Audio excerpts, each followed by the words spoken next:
From the marbled halls of power to the hardscrabble streets throughout America, I've been reporting for decades, cutting through the partisan fog to bring you the news that matters. I'm Tom Lobianco.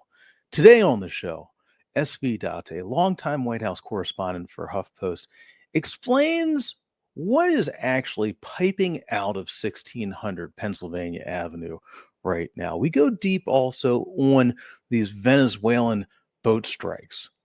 Why is the president of the United States trying to provoke war with a Latin American nation?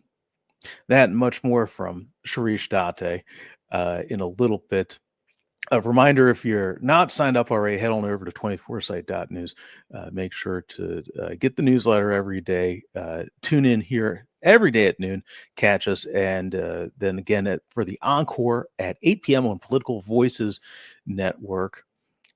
Quick news top, and then we're going to jump right in with Sharish. So SV Date is the byline. Sharish is his first name. Legendary byline, by the way, and I'm sure many of you guys probably heard him on NPR before. He's on NPR for many years. Real quick, not guilty plea from James Comey earlier today, according to the Associated Press. The FBI, the former FBI director, targeted seemingly politically by everything the president of the United States has said that he wants to see this thing go to trial now. Now, I would note this could potentially undo quite a bit of what the Trump White House has been seeking in terms of its political retribution. All right, its attack tour. All right, and I would note too that it's only retribution and revenge in their spin on this, because if in many cases these are attacks. Okay. Barbara Quaid, former federal prosecutor online, social media, whatnot, X, you name it, has talked about this a good bit, that even though it appears that this hastily put together political charge of lying to Congress against Comey would easily be tossed out, and certainly Comey's legal team hopes for that, and expects that would happen. It might be more beneficial to actually see this through, to show that the emperor really does have no clothes. Let's see. We're going to find out. We're going to find out more about that. Very interesting story from my friend Pablo Manriquez over at migrantinsider.com. Make sure to check him out, and we'll have to get him on the show here pretty soon. Pablo talking about this ICE app. Yeah, I'm sure you guys probably heard about this. The ICE app that allows folks to point out where ICE is doing stops, doing raids, pulling on their masks, throwing people in unmarked vehicles, potentially sending them down to El Salvador, to the South American gulag, what have you. Of course, you saw a couple days ago that Tim Cook bowed to the president and said that they're not going to allow it anymore. Well, Paulo has a very interesting interview with the guy who created this. He's a journalism professor. And the stated reasoning for this is allegedly Apple considers ICE to be a, quote, protected class. Now, what's a protected class? Legally, that is, mind you, Apple is a private company. It's a for-profit company. It's not the government, but in standard legal terms, that means most minorities, women, people who have been targeted based on sex, gender, religion, other people clearly not in power, certainly not in power enough to have billions of dollars more thrown their way by Congress, and bash in people's doors, bash in people's windows, shoot pepper balls at people's faces, repel, bind up children, naked children. These are all things that have been happening in Chicago, as the president says that he enjoys the smell of napalm in an American city. These are all things that have been happening. Well, Apple, when it took down this app that allows folks to say, hey, here is ICE, be careful. Be careful, folks. Reminder in this dragnet, it's not only immigrants, undocumented, legal, you name it, number of citizens as well. So Apple, when it took it down, said that ICE is a protected class. ICE agents are a protected class. ICE agents are a minority, even though they seem to be targeting minorities in our country. Real quick, tomorrow on the show, Ben Cohen of Ben and Jerry's. Very excited for this. Pre-taped the interview with Ben. We had a blast. You gotta listen for this. Okay, you gotta listen for this one. He tells me how he came up with Cherry Garcia. This is amazing. Okay, guys, you got to check this out. And now we have some very serious discussions about military spending, about the state of our Constitution, whether the country is slipping into a dictatorship. We have some very serious, heavy political discussions, but also the man is an ice cream connoisseur and is somebody who has downed more than a few pints of Cherry Garcia in my time. I was astounded by this in a good way. I'll tell you, it's rare to be astounded in a nice way in the news these days. Coming up on Friday, too, going to have the executive producer of C-SPAN's new show, Michelle Remillard. She's the executive producer of Ceasefire, and this is the opposite of Crossfire. This is bringing two warring sides together to break bread in studio. All right, the first one airs 7 p.m. Eastern time on Friday. Features somebody I've known for a long time, former Vice President Mike Pence, alongside a very combative Democrat, somebody who enjoys cursing almost as much as I do. I would note I don't curse on these live broadcasts, at least not too much. Okay, that messes with the YouTube algorithm. Rahm Emanuel, Rombo, all right, potential 2028 candidate. Super interesting. So if you got questions, drop me a note, tom@24site.news. We'll try to get to those. I'm super curious to see how Michelle and the team at C-SPAN, how they do this. All right, guys, let's get to the interview with SV Dáte.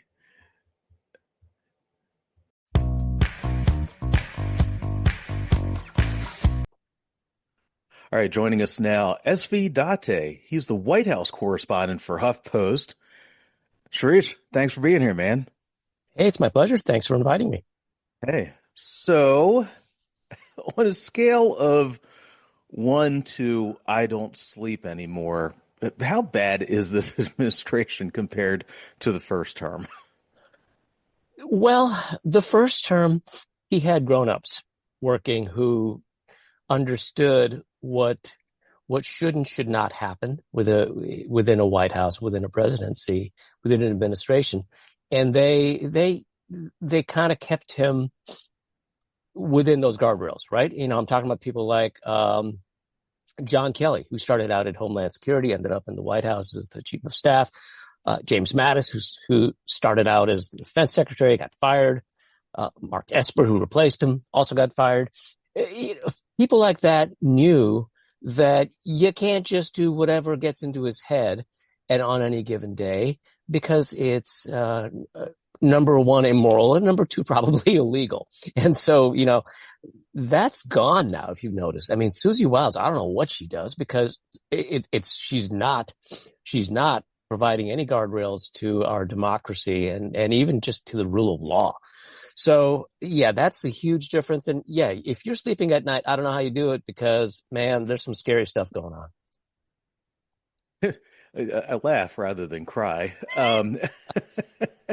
It really is astounding to me. Just somebody who, been covering this, I guess, for a decade now. Like, mm-hmm.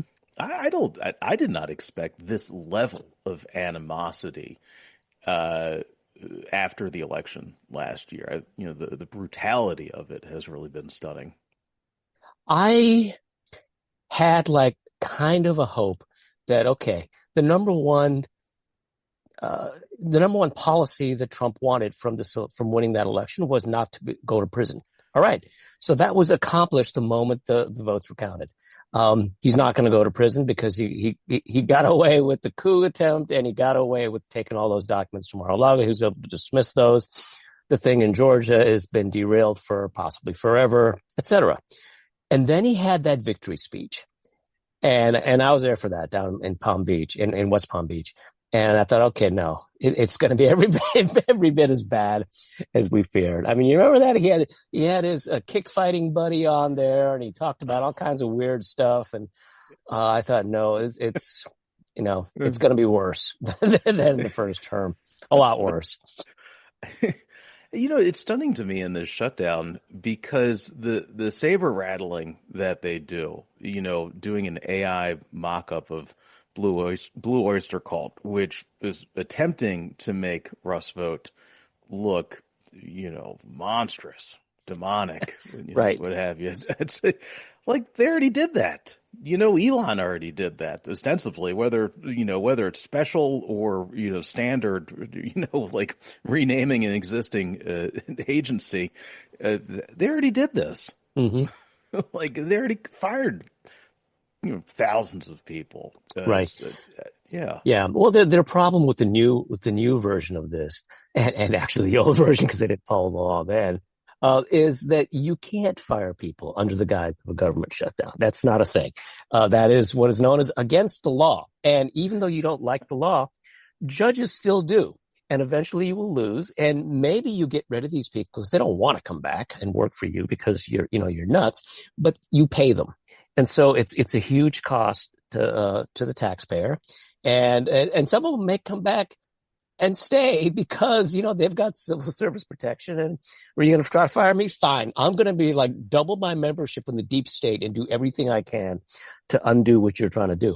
So there's no good that can come from this stuff. And just because Russ Vogt wants to do it does not mean it's a good idea. I mean, think about it. This guy is Mr. Unitary Executive, and he would have Donald Trump as a king if he could. So, for the rest of us, I mean, I get that the Trump White House wants to do it, but for everybody else, including people in Congress who want to win re-election, and that includes Republicans, not such a hot idea. And I think that's why you're seeing them back off. Yeah, it's fascinating to see the political realities start to set in.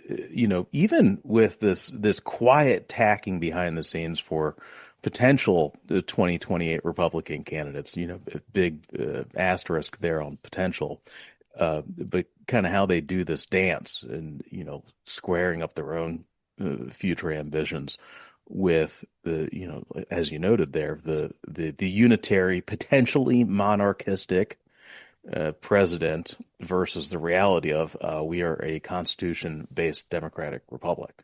Yeah. Laws. Yeah. Well, it's funny you mentioned that because I had at that one time being, in the first few months of 2021, assumed that because there are other Republicans who have ambition, that we'd seen the last of Donald Trump because they would be among those loudest in criticizing him for what he did on January 6th because they had their own idea of who ought to be president in 2024, being them, starting with Mike Pence and working right on down through DeSantis and Haley and Chris, et cetera. And, as you and I both saw, the only ones who even mentioned January 6th and made a big deal out of it were Chris Christie and Asa Hutchinson.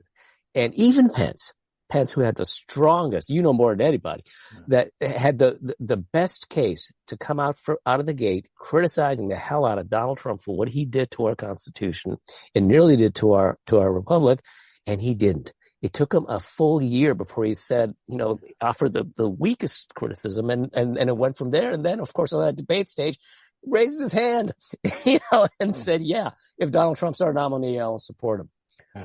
Even though he nearly got me killed, got my family killed. Look, let's bygones be bygones and let's move on. I mean, come on. So that was my feeling in 2024.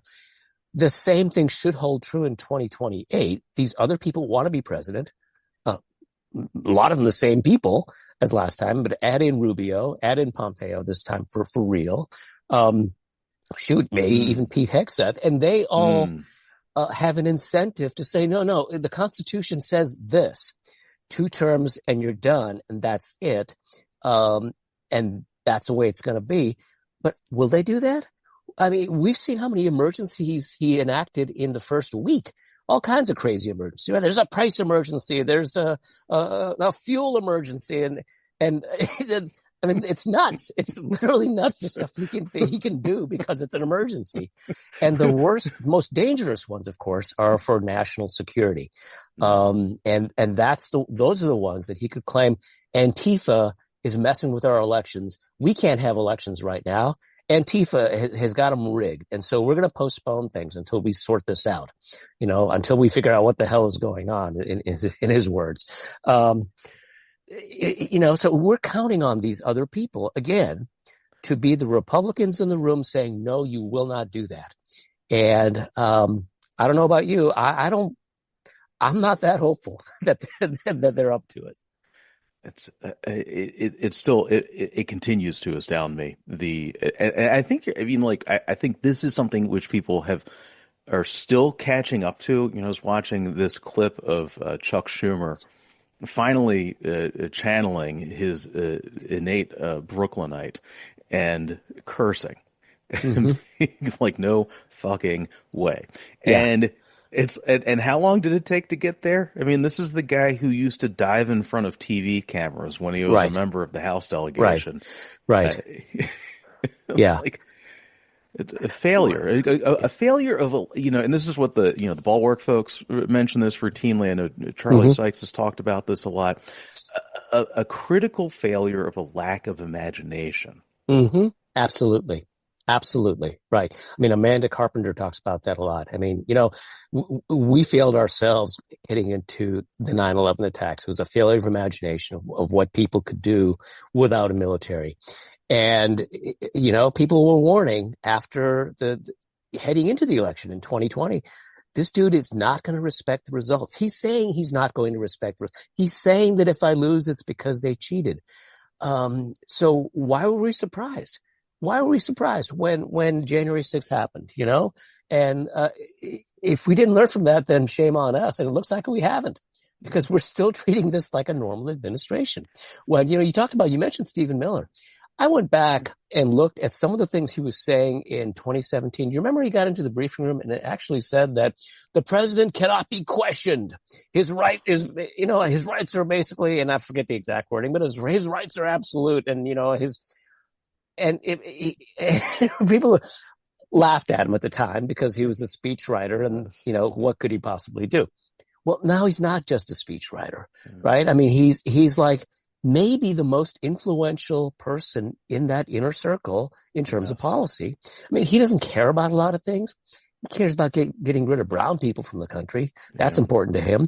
It's important to him to exert executive power on all kinds of things that he considers to be a threat.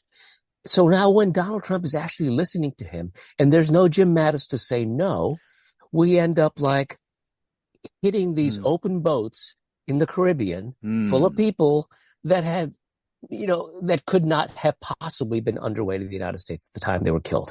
And let's not dance around that word. We killed them under the color of the United States. We as a country killed them.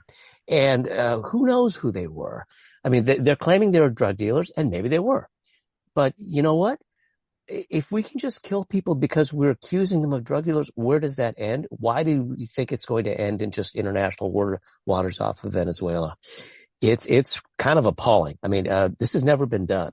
And, there's not nearly as much attention to this as ought to be when Stephen Miller's deciding who lives and who dies off the coast of Venezuela. Folks, if you're just joining us, I've got SV Dáte. He is the longtime White House correspondent for HuffPost, no longer the Huffington Post. It's been a few years now. HuffPost. We're not shortening to HuffPo because that's what's happening over at the WA Post right now. And look what's happened to them when they gave up their S and their T, huh? Okay. Don't even know where they are. Somewhere between Newsmax and MSNBC. Right. It's and guys, make sure to follow SB. So byline SB Date, Sharish, but find them online SB Date, and so one of the reasons I wanted to get you on here because we talked about this a little while ago, about a week ago, is because of the Venezuelan strikes, and you know about this because you used to work down in Florida, you've covered this region before. Get a little bit deeper on that. What is why is it highly unlikely, just as unlikely as some random scraping of tattoos off of Twitter and placed in FBI documents as allegations of Tren de Agua? Why is it unlikely that these boats are quote unquote drug boats? Well, they may well be drug boats. They may well have been drug boats, right? They could have been taking cocaine to another island. That's entirely possible. And it's possible that ultimately the people who do that for their livelihoods were intending to bring them into the Port of Miami or Port Everglades down in Fort Lauderdale or some other place. That's all possible. But that's not what we're saying when we killed them, right? We're saying that they were en route to USA right now. And I will tell you, I've got plenty of offshore miles. That is not even remotely possible. These things were between, if you look at the video, these things were between 25, 35 feet tops. You can judge by the size of those outboards, right, on their sterns.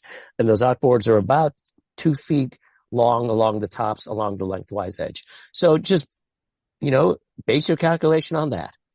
And a boat like that is not going to make it directly to the United States. It can't. It doesn't have near enough fuel to make it beyond a couple hundred miles tops, especially if they're running those engines full out like they appeared to be doing in those videos.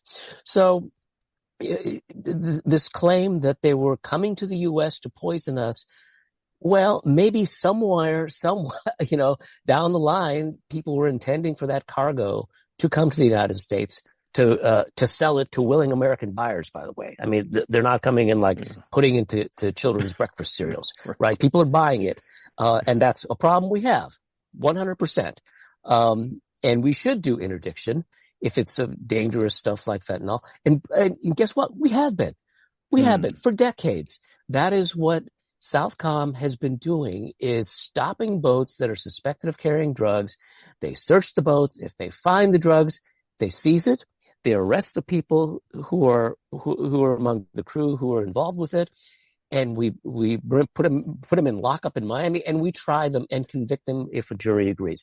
That's what we do. We're the United States, and now we're changing that apparently and saying, well, you look like a drug dealer, or you were on a route that drug dealers have in the past used.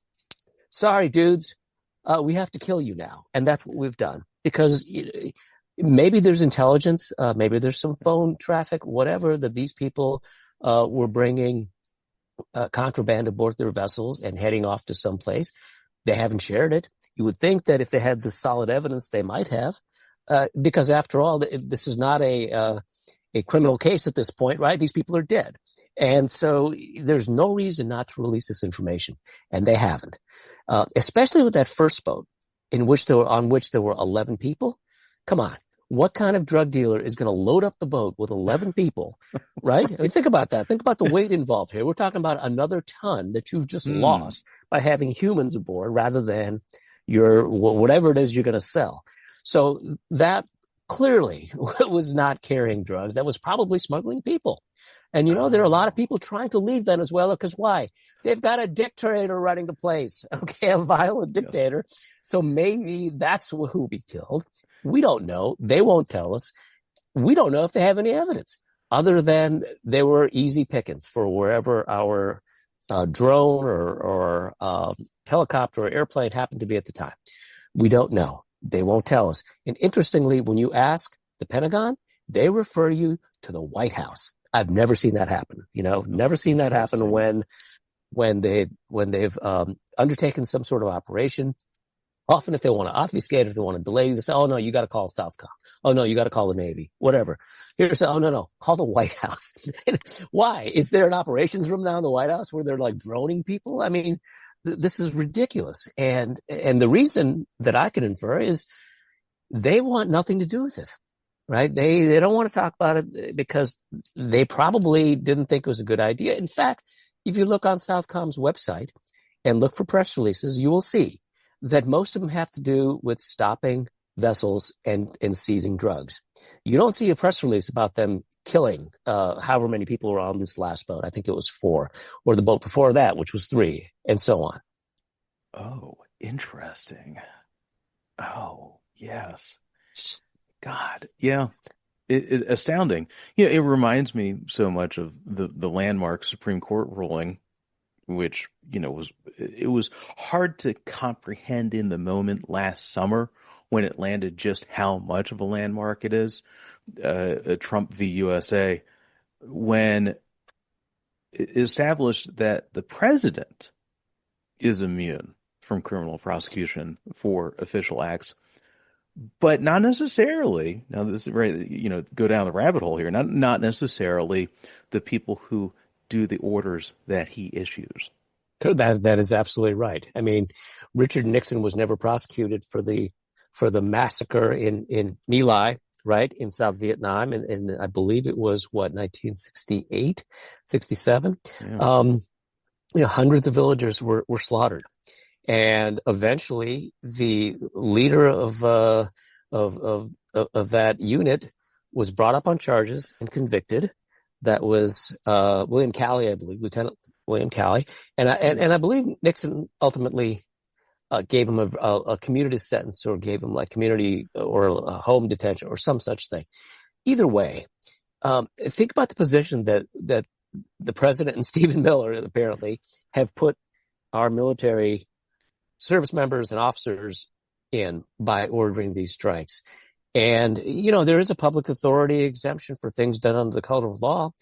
But if there is no color of law, if the law says the opposite, in fact, then I wonder how that works. And it may surprise you to find out that in the United States Code, there is actually a prohibition against murder, which is like the premeditated taking of human life. And even in the Uniform Code of Military Justice, murder is also illegal, as it turns out. And so, just to put these folks in that position is beyond irresponsible. And these people have to live with what they've done. Yeah. And maybe they've grown up in video games and don't really distinguish the difference. But there are now 21 people who we, the United States of America, have killed on their vessels that were not headed to the U.S., right?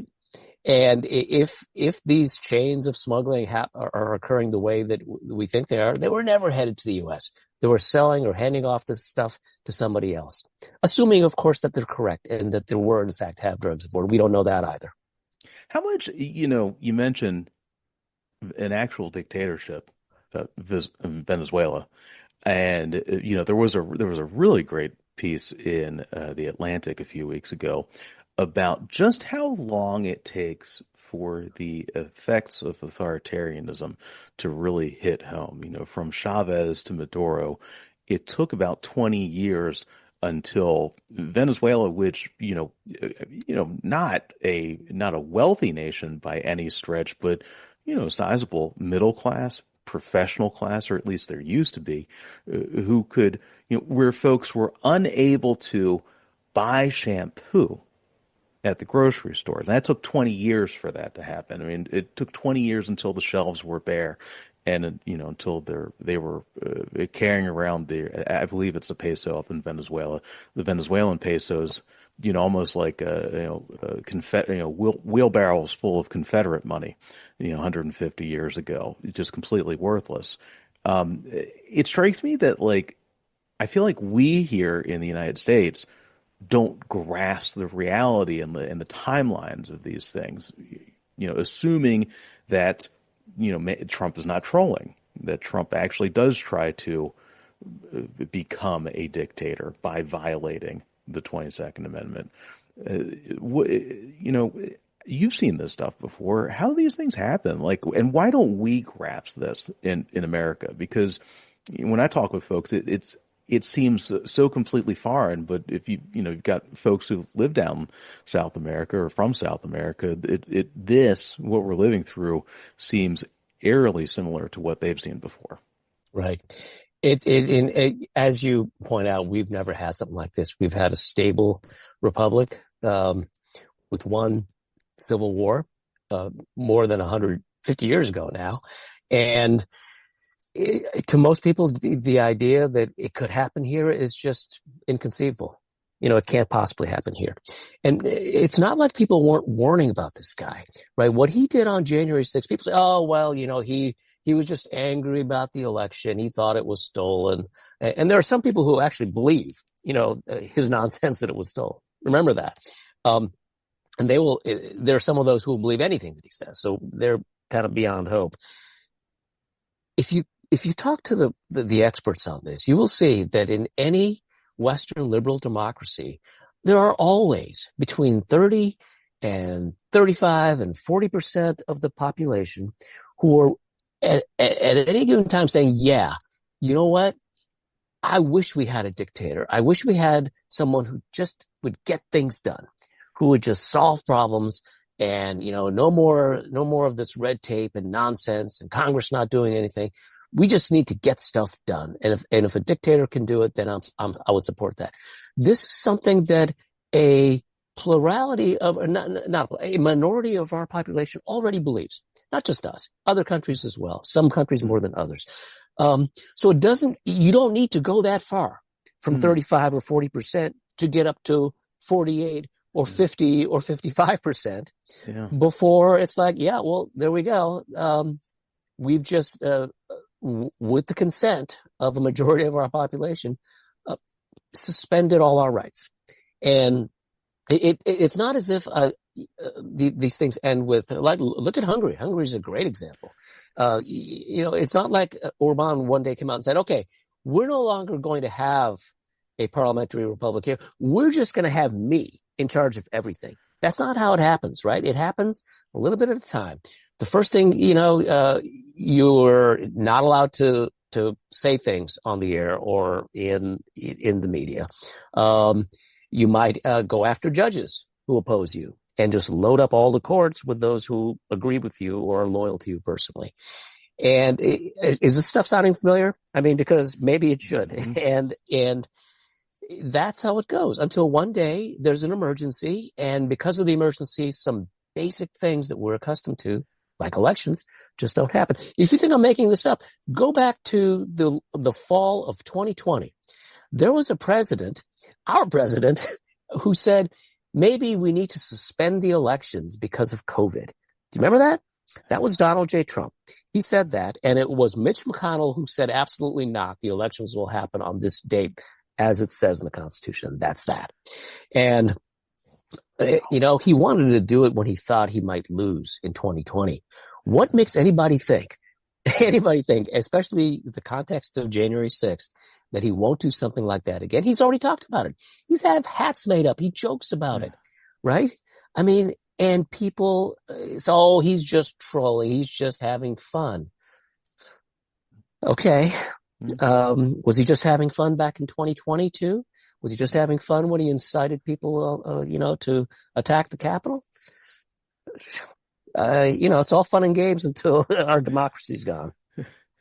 I mean, there are days where, I wake up and things feel completely normal. Then there are other days where, he's gone and tried to cancel Jimmy Kimmel and succeeded for a number of days until America, pushes back and says, no, First Amendment, I mean, literal bedrock. Okay. Yeah. And it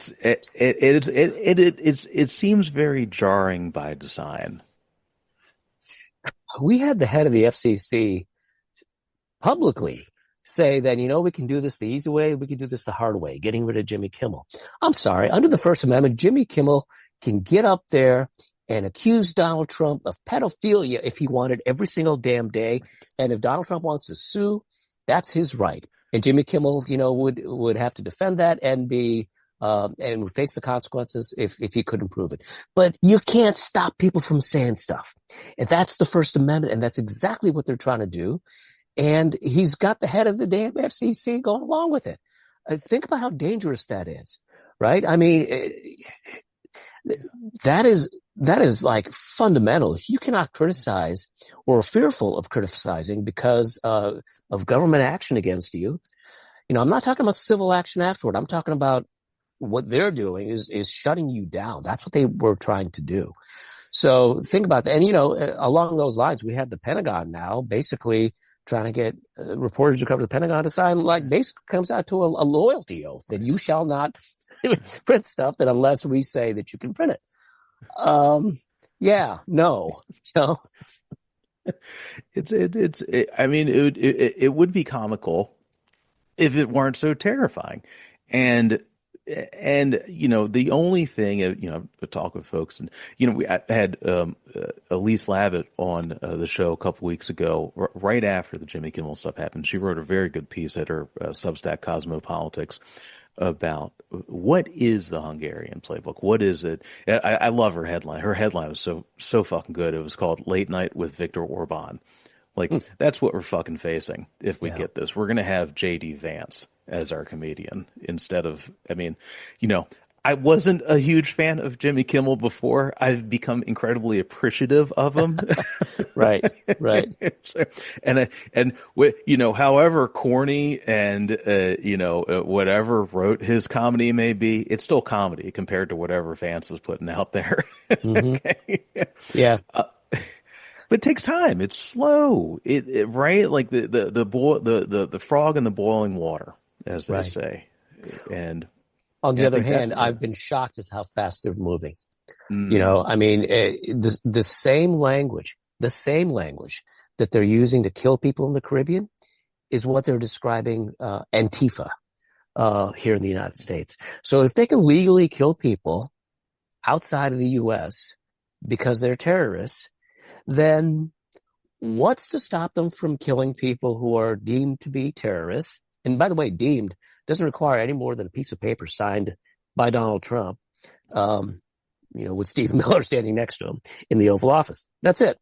I mean, they've deemed Antifa. Who's the president of Antifa? Who's the board? Who are the board members? Oh, right. There aren't any. There is no, but that doesn't matter. They're now terrorists. And so, the precedent is that the president was allowed to kill them. All right, here we are, right? And it's only 9 months in. You are for folks who don't know, if you're just joining us, I've got SV Dáte here. He is a longtime White House correspondent for HuffPost, longtime journalist, radio, print, wire, Associated Press, and I mean, look, dude, like I've been doing this for a minute and I get burnt out by it. How do you do this? Yeah, I don't know. Some mornings I wake up and I go, no, not this again. And it's absolutely disheartening that, I wrote stories. I wrote a story last summer, pointing out the parallels between the end of the Weimar Republic and what we were starting to see here. And, it's, you're being histrionic and there's no way, and et cetera, et cetera, et cetera. And all right. And the parallels, one by one, we just keep ticking them off, and it's scary as hell. Everything's an emergency. We're deploying troops. Into Chicago, into Portland, right? Because they are having protests against a roundup of people that occasionally is pulling in United States citizens and lawful immigrants into the net, and with pretty much zero due process. You're allowed to have protests. You're allowed to say whatever you want about Donald Trump. And apparently that's making them mad, and therefore we need to deploy the military, which, by the way, is against the law. There's a law saying you cannot use military for domestic purposes, for domestic law enforcement. And they're saying, no, you cannot. Go back and look at what Caroline Leavitt actually said the other day in the briefing when she was asked about this. She said, Americans should welcome the president's help in law enforcement. Notice she didn't say that all they're doing is going to defend federal agents and federal property. She said Americans should welcome this. All right. So tell me again that that the goal here isn't to just get people accustomed to having active troops all over the place. I mean, that you talk about third world, that is third world. Nothing gets done unless the president's personal guard approves it. And if you think Pete Hegseth is gonna stand up to that, think again. He's no General Mattis. He's no and he's no Mark Esper. So in fact, he's encouraging and going along with it. Yeah. Sharice, where do we find your work? How can we support you? You can support me by supporting HuffPost, which we don't have a billionaire owner, and so we're left to the tender mercies of advertising and of subscriptions. And so HuffPost.com. I'm sure if you go there, you'll be bombarded with like little ads for support HuffPost, etc. You can find my stories there. You can I usually promote them on Twitter and Blue Sky at @SV.Dáte.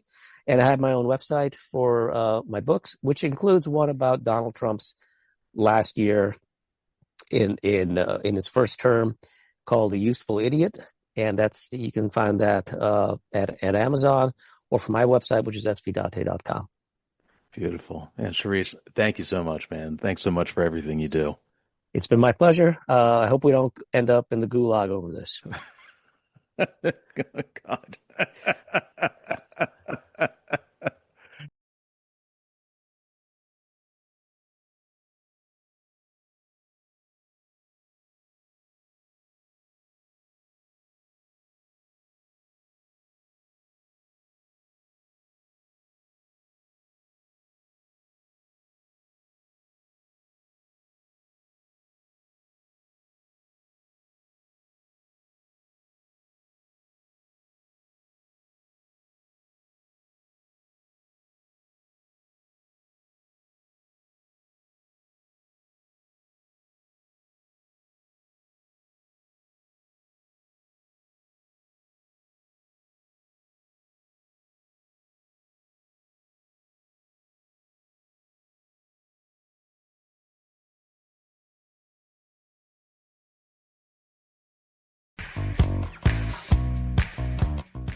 Big thanks again to Sharice for that. Like I'll tell you guys, that's why I do this. Having people who know what's going on. We've been in the trenches for years. Yes. Is it crazy? Is it sane? Absolutely. But there are things that we can do about it. Stay grounded, keep our wits about us, keep going. All right. Other folks have done this before us. We keep doing it ourselves. Just a little programming note before I head out. I will not be live tomorrow, Thursday, October 9th, because I'll be down at the Marcom Mid-Atlantic Summit. It's a marketing and communication summit down in Arlington, Virginia. Guys, if you're here in the DMV, right in suburban Washington, stop by. Going to be having a lot of fun there. We're talking on a panel on the role of independent journalists. I'll be on there with Chris Cillizza, Kevin Cirilli, Liz Nelson, Charlie Burney, and moderated by the great Sarashi Rai from the Hill newspaper. So very much looking forward to that. Find me there if you're in town, interested in learning more. Do support independent journalism, guys. We need you. Thank you so much for your support. Thank you so much to our sponsors, Beth Solomon, Manoj Paulson, project managed by Move.com. Big thanks to all you guys for watching every day, because you know what? We build these things little by little. You can't cancel a movement, all right? No matter how many pencil neck bureaucrats you throw at us. Yes, I'm referring to the FCC. All right, guys, I'm out of here. Catch us every day at noon here, YouTube, Substack, and always catch the encore at Political Voices Network, 8 p.m. Eastern, every night. right, guys. We'll see you. Cheers.